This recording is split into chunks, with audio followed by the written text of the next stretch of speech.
Game changer event లో అల్లు అర్జున్ కు deputy CM Pawan Kalyan count. తాను చిరంజీవి కష్టం మీద ఎంత దూరం వచ్చానో, చిరంజీవి ఆశీస్సులతోనే తాను కావచ్చు, రామ్ చరణ్ కావచ్చు, ఎవరైనా వచ్చాము అనే అంశాన్ని కూడా ఆయన ప్రస్తావించారు.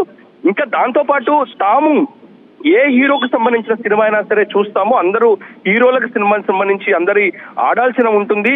అందులో తన కుటుంబ సభ్యులు కళామ తల్లి సాక్షిగా చెప్తున్నాను, తన కుటుంబ సభ్యులందరూ కూడా అందరి సినిమాలు బాగుండాలి అనేది కూడా ప్రస్తావించుతూ ఇందులోని మహేష్ బాబు, ప్రభాస్, ఎన్టీఆర్ పేర్లు ప్రస్తావించాడు తప్పితే ఎక్కడ అల్లు అర్జున్ కి సంబంధించిన పేరును పవన్ కళ్యాణ్ ప్రస్తావించింది. అయితే చూసినట్టయితే ఖచ్చితంగా ఇందుకు సంబంధించిన మాటల వెనకాల ఖచ్చితంగా అల్లు అర్జున్ ను ఉద్దేశించే పవన్ మాట్లాడే అవకాశం ఉన్నట్లుగా స్పష్టంగా మనకి కనపడుతుంది. అయితే ఇటీవల కాలంలో అల్లు అర్జున్ అరెస్ట్ తర్వాత కుటుంబాల మధ్య గ్యాప్ ఫుల్ఫిల్ అయింది, కలిసాయని కూడా భావించినా సరే ఈ రోజు పవన్ వ్యాఖ్యలు చూస్తుంటే ఖచ్చితంగా చిరంజీవికి సంబంధించి పొగడ్తలతో ముంచారని చెప్పుకోవచ్చు. ఎప్పుడు లేని విధంగా చిరంజీవిని పొగడ్తలతో ముంచడంతో పాటు చిరంజీవి ఇండస్ట్రీకి సంబంధించిన సేవ కావచ్చు, పొలిటికల్ గా సేవకు సంబంధించిన అంశాలను కూడా పూర్తి స్థాయిలో ప్రస్తావించారంటే ఖచ్చితంగా అల్లు అర్జున్ ఇటీవల కాలంలోని చిరంజీవి పేరు మర్చిపోవటం, చిరంజీవి గురించి మాట్లాడకపోవటం, చిరంజీవికి సంబంధించి ప్రస్తావన లేకుండానే మాట్లాడుతున్న నేపథ్యంలో ఈరోజు గేమ్ చేంజర్ ఈవెంట్స్ లో